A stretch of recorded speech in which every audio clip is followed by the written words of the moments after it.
India, the largest democracy of the world, is directed on the path of development and making a mark with its global presence today. What will be the next big leap for India to head forward? Will it spearhead the nation's trajectory and steer its goal of becoming a superpower?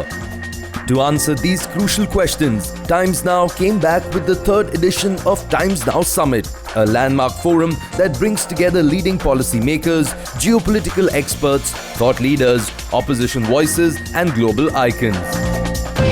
This year, the two-day summit held in New Delhi had the theme India, a vibrant democracy, global bright spot. In this episode, we bring you excerpts from the event that brought out the vision for the brighter future of our country.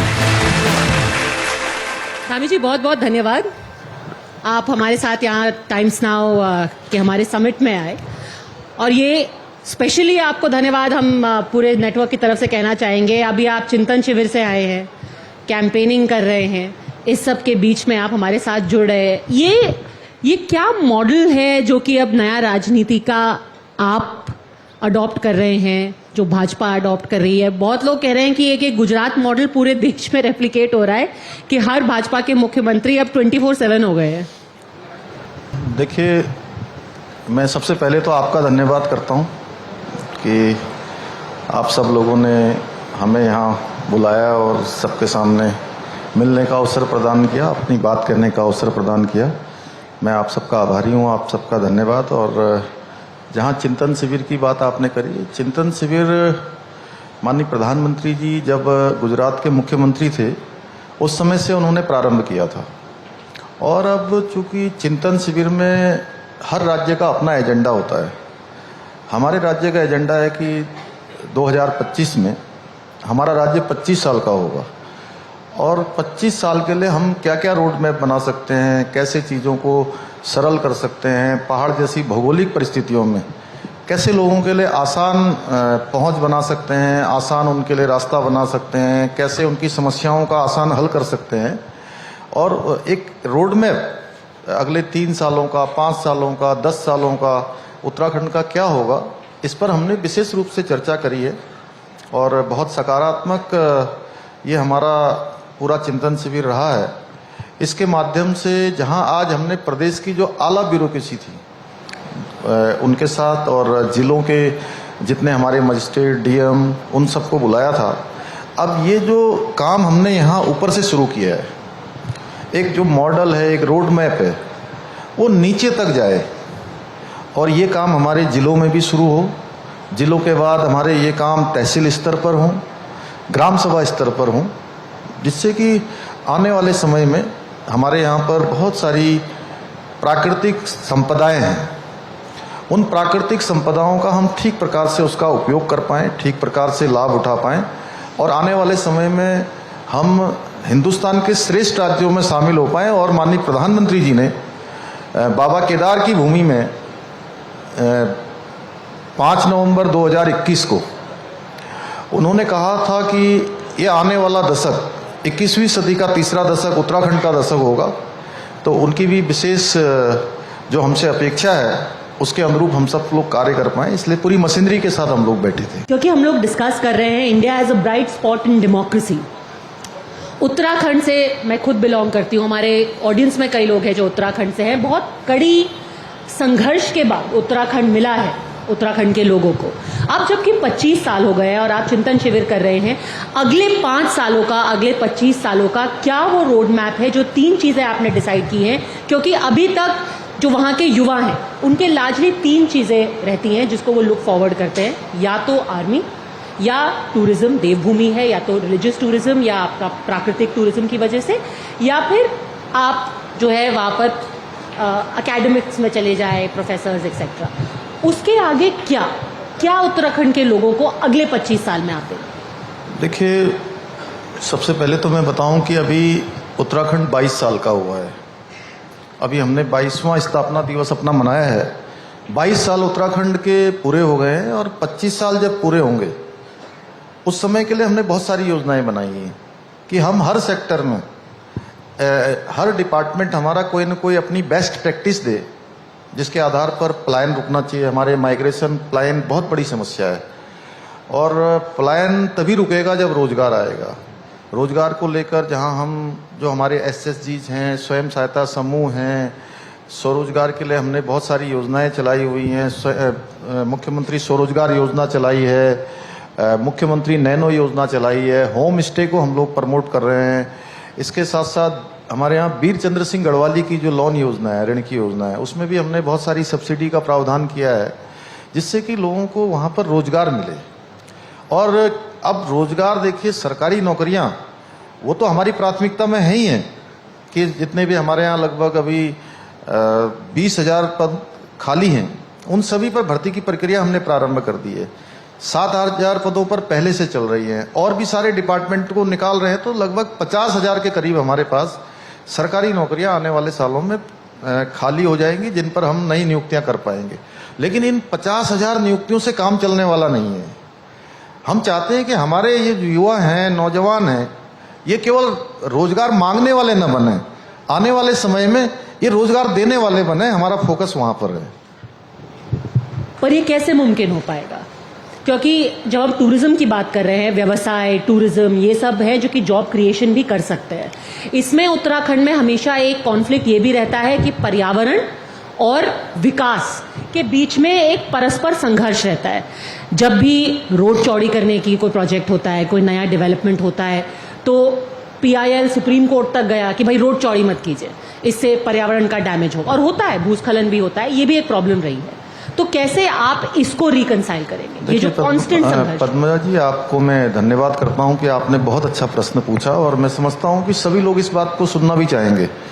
देखिए, जब development होता है तो थोड़ी बहुत परेशानी तो हम सब लोगों को होती है, और उसके कारण से कुछ दिक्कतों का सामना करना पड़ता है। लेकिन अंततः आज देखिए आप कि ऑल वेदर 4 धाम रोडें बनी हैं। एक जमाना था कि बद्रीनाथ पहुंचने में, ऋषिकेश से बद्रीनाथ जब हम पहुंचते थे तो 2 दिन 3 दिन लगते थे। 2 दिन 3 दिन से गाड़ी से यात्रा होती थी, और आज हम 6 घंटे 7 घंटे में पहुंच रहे हैं। तो कहीं ना कहीं डेवलपमेंट आगे बढ़ा है। लेकिन हम लोगों का जो मॉडल है उत्तराखंड के अंदर, जो हमने मॉडल बनाया है, वो मॉडल हमने बनाया है इकोलॉजी और इकोनॉमी दोनों में बैलेंस रहे, यानी कि दोनों चीजें रहे। क्योंकि इकोलॉजी भी बची रहनी चाहिए, क्योंकि उत्तराखंड एक ऐसा राज्य भी है जो सभी को अच्छी हवा देने का काम करता है। गंगा, यमुना और अनेकों नदियां जो है वहाँ से निकलती हैं, शुद्ध पर्यावरण देने का काम करता है। हमारे यहाँ पर 70% से भी ज़्यादा जो हमारा भूभाग है वो फॉरेस्ट है। तो इतनी सारी प्राकृतिक जो संपदाएं हैं वो केवल हमारे काम नहीं आती है, केवल उत्तराखंड के काम नहीं आती है, वो पूरे देश को हम लोग देने का काम करते हैं, पूरी दुनिया को एक तरह से देने का काम करते हैं। तो इसीलिए दोनों ये मॉडल जो भी है, ये हमारा इकोलॉजी और इकोनॉमी दोनों में बैलेंस का है। जब आपने जॉब क्रिएशन की बात की, एक बहुत मेजर सेटबैक धक्का लगा था कोविड के दौरान। कई उसमें आपने स्कीम्स भी लाए थे जहां पर लोगों को कॉम्पनसेट करने के लिए, जो कि स्पेशली टूरिज्म सेक्टर में जुड़े हुए थे। क्या उत्तराखंड बाउंस बैक हो पाया है? क्योंकि वो 2 साल ने एक तरह से कमर तोड़ दी थी, जो नंबर 1 इंडस्ट्री है उत्तराखंड की। अभी हमारे जो आंकड़े आए हैं, उन आंकड़ों में इस कोविड महामारी के दौरान हमारा -5 में हमारी इकोनॉमी चली गई थी, और वो अब बढ़कर 7.5 में आ गई है। यानी कि हमने लगभग 12.5% की बढ़ोतरी करी है, और तेजी से हम आगे बढ़ रहे हैं, और हम हर सेक्टर में आगे बढ़ रहे हैं।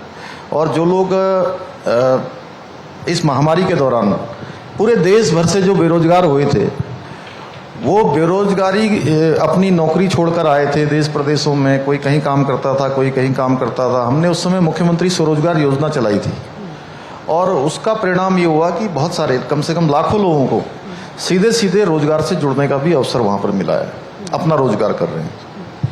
एक थी महामारी, दूसरी प्रॉब्लम उत्तराखंड के साथ है जो प्राकृतिक आपदा आती रहती है। इसके लिए आपका लॉन्ग टर्म सोल्यूशन क्या है? कोई ऐसी टेक्नोलॉजी है जिसपे ऊपर आप काम कर रहे हैं कि इससे जो लॉस ऑफ लाइफ होता है उसको रोका जा सके, एक परमानेंट सोल्यूशन? देखिए, इसके लिए हम एक वहाँ पर डिजास्टर मैनेजमेंट का एक बड़ा अनुसंधान का केंद्र हम लोग वहाँ पर बनाने पर विचार कर रहे हैं, जिससे कि आपदाओं को हम रोक तो नहीं सकते, लेकिन आपदाओं का जो होने वाला नुकसान है उसको कम कर सकते हैं। उसके पूर्वानुमान हमको मिल जाए, पहले जानकारी मिल जाए, और वर्तमान में हमने आपदा के लिए बहुत तेज़ी से काम किया। इस बार जितने भी डिजास्टर हमारे यहाँ पर आए उस पर तेज़ी से हमारे डिजास्टर मैनेजमेंट ने काम किया, हमारे ज़िले के सारे ऑफिसरों ने काम किया और मैं स्वयं भी सभी जगह पर स्वयं मॉनिटरिंग करता रहा। और आपदा के समय में हमने लोगों की सुविधाओं के लिए उनको त्वरित रूप से उपचार मिले, त्वरित रूप से उनको अच्छे अस्पतालों तक ले जाया जाए, जो लोग फंसे हैं उनको निकाला जाए।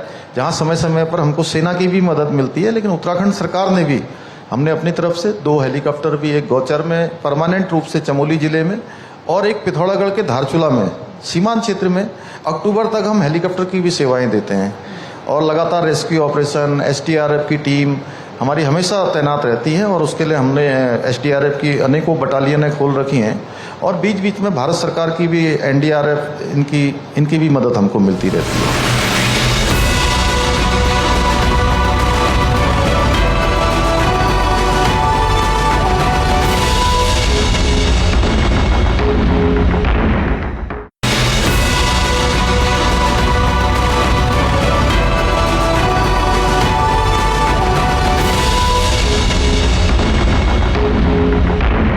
राजनीति की बात हो जाए, अभी हमने विकास की बात की एंड विकास और राजनीति ऑब्वियसली हैंड इन हैंड चलते हैं। पहली बात ये बताइए कि आप पे प्रेशर पड़ता है, आप यंगेस्ट मुख्यमंत्री हैं, ऑल्सो थोड़ा पॉलिटिकली इनकरेक्ट सवाल है बट काफ़ी खींचतान रहती है कुमाऊं गढ़वाल के बीच में परस्पर, कुछ और सीनियर नेता भी हैं आपकी पार्टी में, वहाँ पर प्रेशर रहता है आपके ऊपर constantly, pressure to perform and एक जो इन फाइटिंग की लगातार खबरें आती रहती है पावर टसल की। आपको लग रहा है मैं प्रेशर में रहता हूँगा?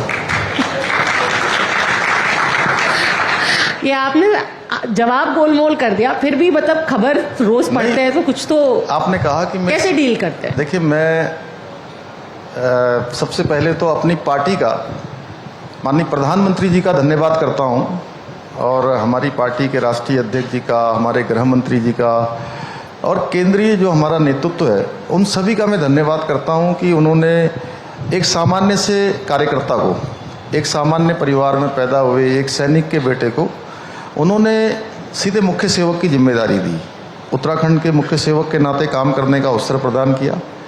ये जरूर है कि मैं सबसे कम आयु में बना, सबसे कम आयु में मुझे जिम्मेदारी मिली, जहाँ एक चुनौती भी मेरे लिए थी और वहीं पार्टी के जितने भी हमारे सीनियर लोग हैं, क्योंकि जैसे परिवार में छोटा कोई होता है तो उसको सब लोग लाड़ ही तो करते हैं,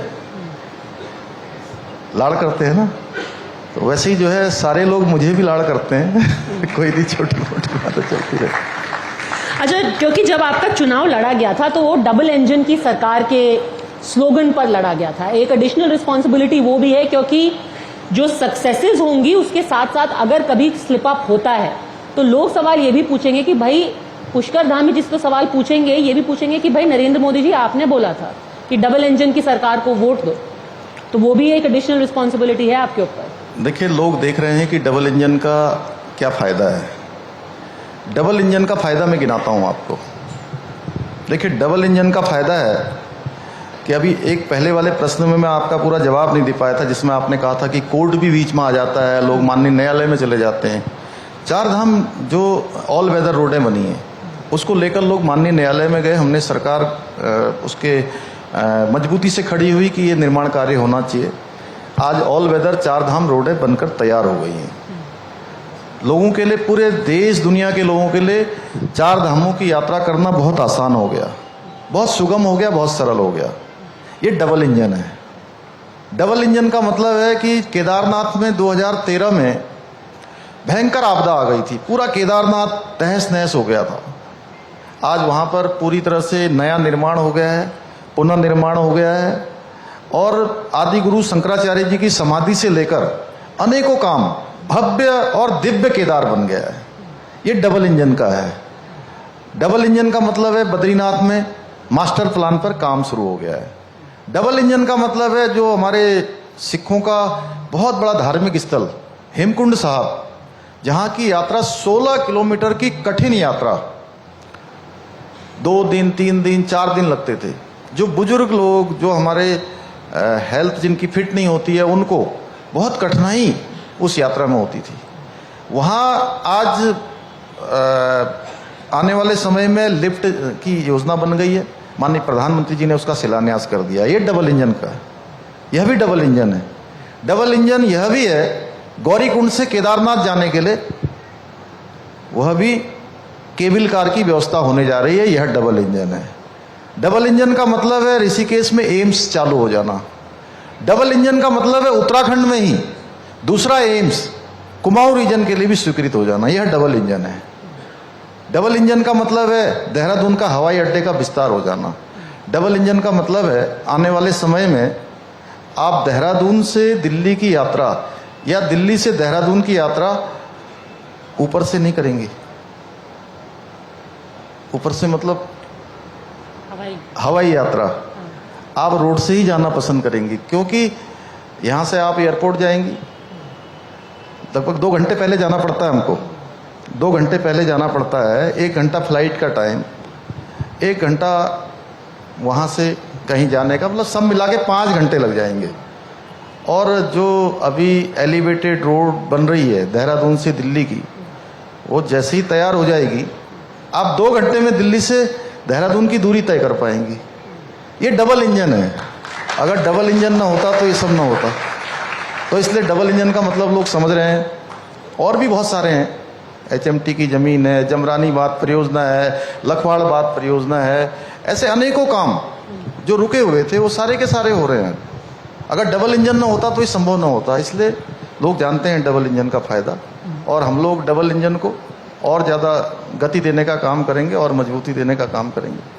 आपने 4 धाम यात्रा की बात की, हाईवे की बात की, इसके बारे में मैं स्पेशली आपसे जानना चाहती हूं, क्योंकि प्रधानमंत्री खुद बहुत इन्वेस्टेड है इस प्रोजेक्ट में। हमने देखा है उनको, वहाँ हमने विजिट भी किया है, उन्होंने इस बात की जिक्र भी किया था कि जब प्राकृतिक आपदा आई थी उसके बाद जिस तरीके की अनदेखी की गई, जिस तरीके से रेस्टोरेशन होना चाहिए था वो नहीं किया गया था। तो जिस तरीके से उसको पूरा रिस्टोर किया गया है, उसको पुनर्स्थापित किया गया है, उसके पीछे क्या सोच थी? आप हमें अंदर की कहानी बताइए कि किस तरीके से उस प्रोजेक्ट को अंडरटेक किया गया, और उसके पीछे सिर्फ एक गवर्नमेंटल डिसीजन नहीं था, एक पर्सनल आस्था का भी ये विषय था।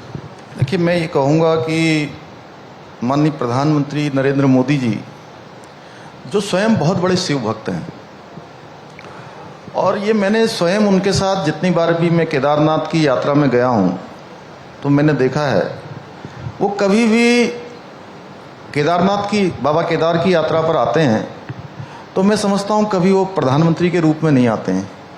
वो जब भी आते हैं उस यात्रा में एक भक्त के नाते आते हैं, शिव भक्त के नाते। और 2013 में जब आपदा आई थी उस समय वो गुजरात के मुख्यमंत्री थे, और गुजरात के मुख्यमंत्री रहते हुए उन्होंने उस समय भी जो सरकार थी उत्तराखंड में, उस समय में उन्होंने पेशकश करी थी कि मैं केदारनाथ के पुनर्निर्माण का काम करना चाहता हूँ। तो उस समय स्थितियाँ नहीं बन पाई, लेकिन 2014 में आम चुनाव हुए। बाबा केदार की कृपा से कहिए, भगवान की कृपा से, देश की जनता की कृपा से प्रधानमंत्री मोदी जी प्रधानमंत्री बन गए, और उनके हाथों ही ये काम होना था। मैं इसके पीछे केवल एक ही बात कह सकता हूँ कि बाबा अपने भक्तों को ही अवसर देते हैं, इसलिए उन्हीं को अवसर दिया, और उनके नाते आज जो है पूरी देश दुनिया के अंदर बाबा केदार का भव्य और दिव्य प्रांगण बन गया है। पर कांग्रेस तो कहती है कि सबसे बड़े शिव भक्त देश में राहुल जी हैं। वो सभी जानते हैं राहुल जी कौन से वाले भक्त हैं। हम अगर नहीं जानते तो आप ही बता दीजिए, उन्होंने तो यात्रा भी की थी।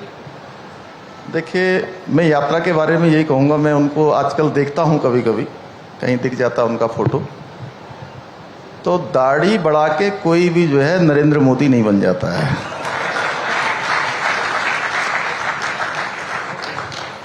तो आपको दाढ़ी के पीछे नरेंद्र मोदी जी बनने का उनका सपना दिख रहा है? नहीं, नरेंद्र मोदी बनने के लिए देखिए जीवन में अनुशासन चाहिए, जीवन में त्याग चाहिए, जीवन में कर्म चाहिए, और स्वयं को तपाना पड़ता है, स्वयं को लगाना पड़ता है, और जीवन में वो संकल्प चाहिए कि जीवन के एक एक क्षण को, एक एक पल को केवल और केवल देश की सेवा में, लोगों की सेवा में, माँ भारती की सेवा में अर्पण करना पड़ता है, जो नरेंद्र मोदी जी ने किया है। जब आप अपने स्टेट के डेवलपमेंट की बात करते हैं, प्रॉब्लम ये होती है कि जो भी स्टेट पर्यटन के ऊपर डिपेंडेंट होता है अपनी इकोनॉमी के लिए, आपने इकोनॉमी इकोलॉजी के बैलेंस की बात की थी। एक तो बात हो गई कि आप कैसे रोड वगैरह बनाएं, दूसरा ये होता है कि at what point do you decide कि ये शहर खराब हो रहा है।